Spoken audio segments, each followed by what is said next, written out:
আসসালামু আলাইকুম প্রিয় শিক্ষার্থীরা, তোমরা জানো যে নবম এবং দশম শ্রেণীতে ইংরেজি দ্বিতীয় পত্রে গ্রামারে 60 মার্কস, 60 নাম্বার শুধু গ্রামারে। এর ভিতরে সবচেয়ে যে সহজ গ্রামারটা সেটা হচ্ছে টেক কোশ্চেন, প্রশ্ন জুড়ে দেওয়া। প্রশ্ন জুড়ে দেওয়া এটা সবচেয়ে সহজ grammar.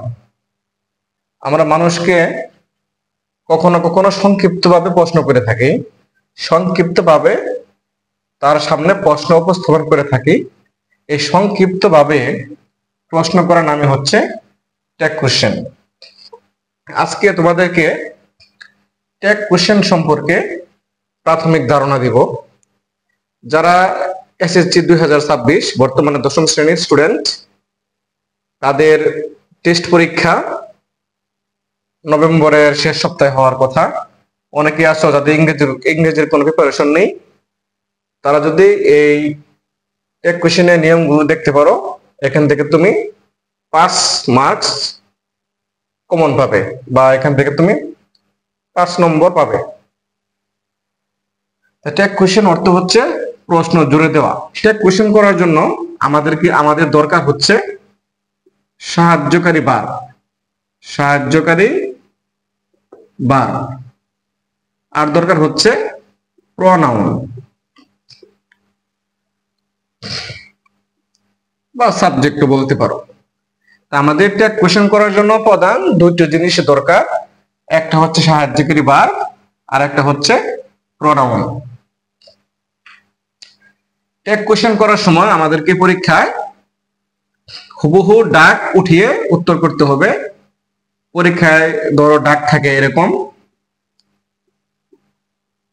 she is a student, কমা শূন্যস্থান প্রশ্নবোধক চিহ্ন। তা পরীক্ষা আমাদেরকে হুবহু এভাবে ডাক উঠিয়ে উত্তর করতে হবে। ট্যাগ কোশ্চেন করার আগে তোমাদেরকে বুঝতে হবে যে ট্যাগ কোশ্চেনের যে সেন্টেন্সটা পরীক্ষায় দেওয়া থাকবে, এই সেন্টেন্সটা যদি হ্যাঁ বোধক হয়, পজিটিভ হয়, উত্তর হবে নেগেটিভ। সেন্টেন্স যদি হ্যাঁ বোধকে থাকে, উত্তর হবে নেগেটিভ।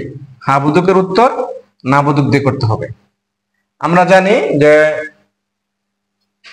বাক্যের প্রথমে সাধারণত কে থাকে? সাবজেক্ট থাকে, পরে কে থাকে? ভার্ব থাকে। হয় সাহায্যকারী ভার্ব অথবা মেন ভার্ব থাকে। কিন্তু ট্যাগ কোশ্চেনের উত্তর করার সময় কিন্তু আমাদের প্রথমে দরকার পড়বে কি? সাহায্যকারী ভার্ব। এটা অবশ্যই মনে রাখতে হবে যে ট্যাগ কোশ্চেন করার সময় আমাদেরকে প্রথমে দরকার পড়বে সাহায্যকারী ভার্ব। সাহায্যকারী ভার্ব বসানোর পর সাবজেক্টের জায়গা থেকে নিয়ে প্রোনাউন বসাইতে হবে। প্রোনাউন, এই দুইটা কাজ এটা কোশ্চেনের ভিতরে। একটা হচ্ছে সাহায্যকারী ভার্ব বসাইতে হবে, আর একটা হচ্ছে প্রোনাউন বসাইতে হবে।